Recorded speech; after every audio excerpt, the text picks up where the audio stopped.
Hi there, I'm Monica Lindstrom, and this is Legally Speaking. Well, summer has hit us. Well, maybe not officially, that comes in June, but it sure is hot enough here now for those of us in the valley to call it summer.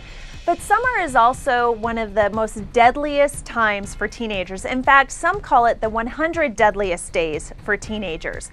And that's because back in summer of 2012, between Memorial Day and Labor Day, 50% of the crashes that involved teenagers were fatalities, and those teenagers died. Now, this could be because teenagers have more free time in the summer. They're outside of their patterns, so they're driving to new places and they're doing new things. This could also be because teenagers are easily distracted. They often eat in the car, they listen to the radio, and of course, we know about the dangers of texting, and we know that teenagers text a heck of a lot more than most adults do.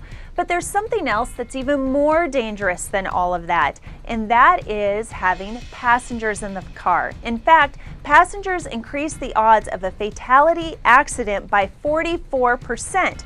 Can you believe that? This is something that driver's ed typically doesn't talk about, and parents don't typically bring this up to their teenagers because it's just not something we think about. But passengers can cause a very, very big distraction to teenagers. I've heard stories from several parents that they only allow their teenagers to drive themselves, meaning nobody else in the car, or at most one other person in the car. Something else besides having passengers in the car is dark driving. Now, some parents say, okay, you definitely can only have one passenger and you can't drive at night. Well, it's not so much the timing that you need to worry about, it's also how dark it is outside. So let's say that it's 5 o'clock in the afternoon, but if we have one of those big monsoon storms coming or the haboobs coming with the big dust, it gets very dark very quickly, and that also causes problems for the teen drivers. But like I said, one of the most important things is the fact that they have passengers in the car. Well, luckily, Arizona is in the majority of states across the country that has actually enacted laws to help protect us and the teenagers from this distracted driving caused by passengers.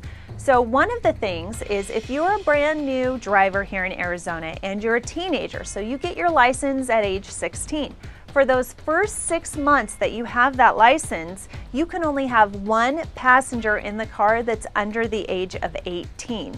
I think that that is a very important thing that the state of Arizona has done, and they did it a long time ago. In fact, I think we did it back in 2007. So we can really pat ourselves on the back for that one. And also, they can't drive between 12 a.m. and 5 a.m. So that goes to the dark driving issues, not to mention the fact that there's a lot of drunk drivers on the road after midnight. Like I've always say, nothing good happens after midnight.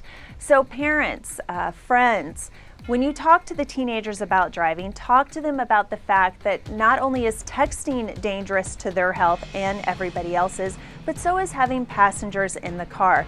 And parents, grandparents, maybe you could find ways to make it so your teens can't have more than one passenger in the car. And even if you can't, just know that the Arizona law is there to help you when the teenager first gets their driver's license. So you can follow me on social media, and you can also hear me during the week on the Mac and Gato Show, which is Monday through Friday from 3 to 7 p.m. I'm their legal analyst and news commentator, and you can also catch me Sunday nights from 6 to 8 p.m. here on KTAR for The Agenda, which is the show that I co-host with Joe Huizenga. So until next time, this is Legally Speaking. Take care.